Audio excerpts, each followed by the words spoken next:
For today's lesson on 3.2, you're actually going to start by filling in the theorems and postulates you're going to learn to use in this lesson. Find the same side interior angles postulate box on your postulate paper.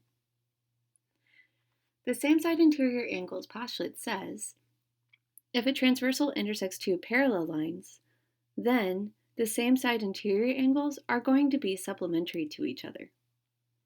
Go ahead and copy this diagram. So first, draw your two parallel lines. The way you mark them parallel on a diagram is you draw two arrows that aren't quite at the end of the line. They're somewhere in the middle of the line, and then a matching number of arrows on the other parallel line. Those are parallel symbols for diagrams. Now, the same side interior angles postulate says that as long as your transversal is crossing two parallel lines, you know something interesting about same side interior angles, like these two. You know that they're supplementary. In other words, they add up to 180 degrees. This lets you solve for missing angles in same side interior pairs. Go ahead and finish taking notes in that same side interior angles box. And then we'll look at the next one.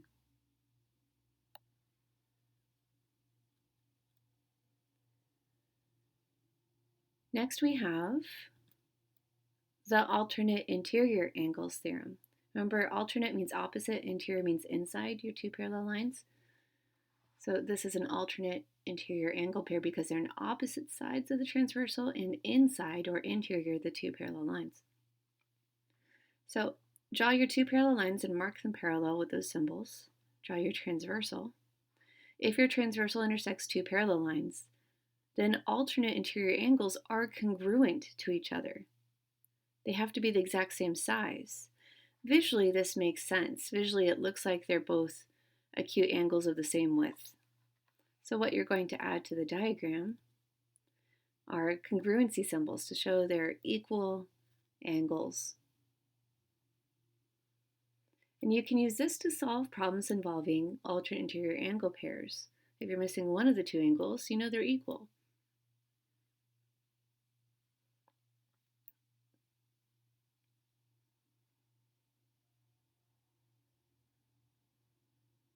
Now, each of the angle pair types you learned about in lesson 3.1 has its own theorem or postulate. Here's the next one, the corresponding angles theorem.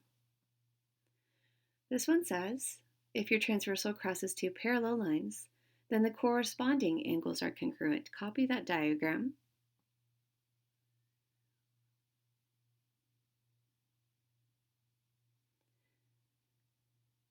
Don't forget the parallel symbols. Those are especially important because here's the thing about all four of the theorems and postulates involving the angle pairs.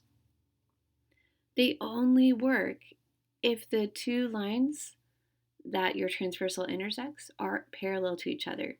If one of these lines was slanted just a little bit differently than the other, had a slightly different slope, you would no longer have equal angles. Maybe one would be 40 degrees and one would be 43 degrees. But as it is, they are parallel, so we know they're congruent and we could solve for x.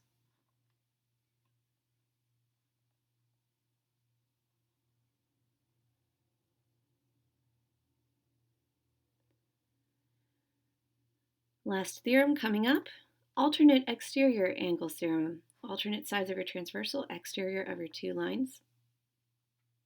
If you have a transversal crossing two parallel lines, so please don't forget your parallel symbols because this theorem only works if there's parallel symbols, then you know alternate exterior angles are congruent.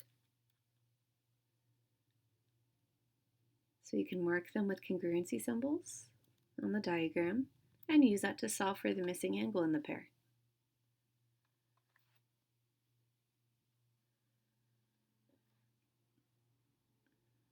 I want to point out that 3 out of those 4 can really be summed up as saying angle pairs are congruent to each other. They're equal sizes as long as they're on two parallel lines.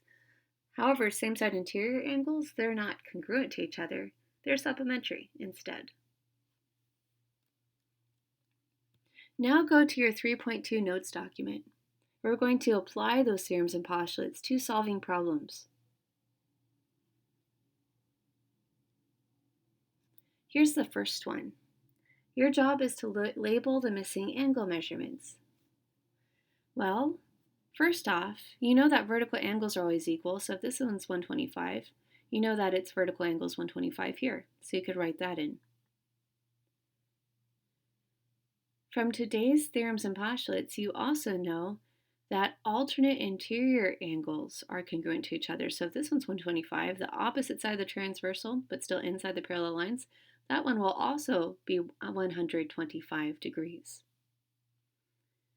And you also know corresponding angles have to match. So if this is 125, its corresponding angle and the matching location on the other line is also 125. Write those in. Now you're not done. You still have some empty angles to figure out, but you can do that multiple ways. One way is to notice that with your starting angle makes a straight line with this empty angle here. Together they make a straight line. How many degrees are there in a straight line? 180. So you could do 180 minus 125 and get that the missing angle here is 55 degrees.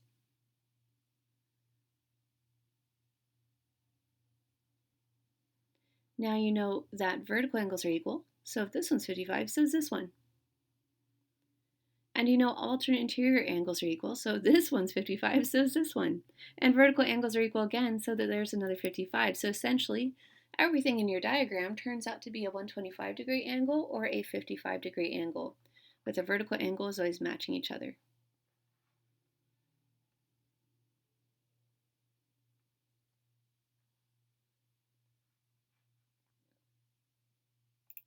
Try this one on your own. Fill in all the missing angles.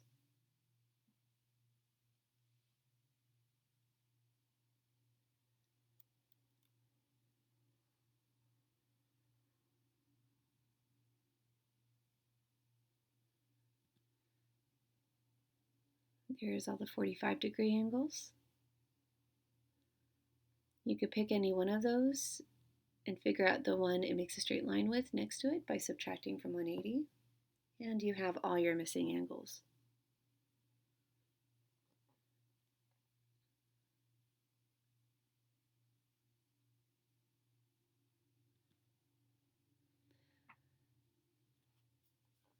Now, sometimes you're trying to solve for a specific angle or for a variable in an angles equation. Question 3, what would the value of x be if lines 1 and 2 are parallel to each other? Well, as long as you know that your transversal is crossing two parallel lines like you have here, you know a lot about angle pair congruency. First, figure out what sort of angle pair you have here. They're on opposite sides of the transversal, so they're alternate, and they're between or inside the parallel lines, so they're alternate interior angles. Alternate interior angles, according to its theorem, are congruent to each other. Add congruency marks. That means you could put an equal sign between them and solve.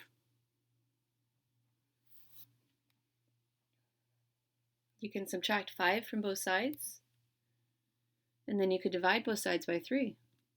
Since they're not asking us to write a proof, you don't necessarily need to show all the tiny details of the work, but you always need to definitely write down your starting equation. That's the most important part of your work.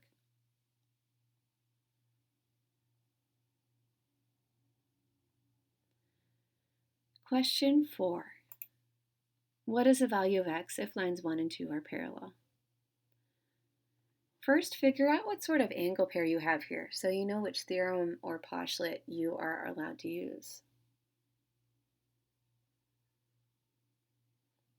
These two angles are on the same side of the transversal, and they're inside your parallel lines, so they're same side interior angles.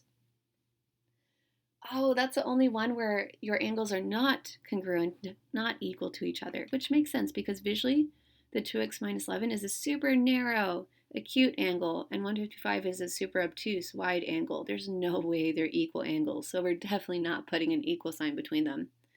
However, same side interior angles theorem says that they do add up to 180 degrees. Add that to your picture.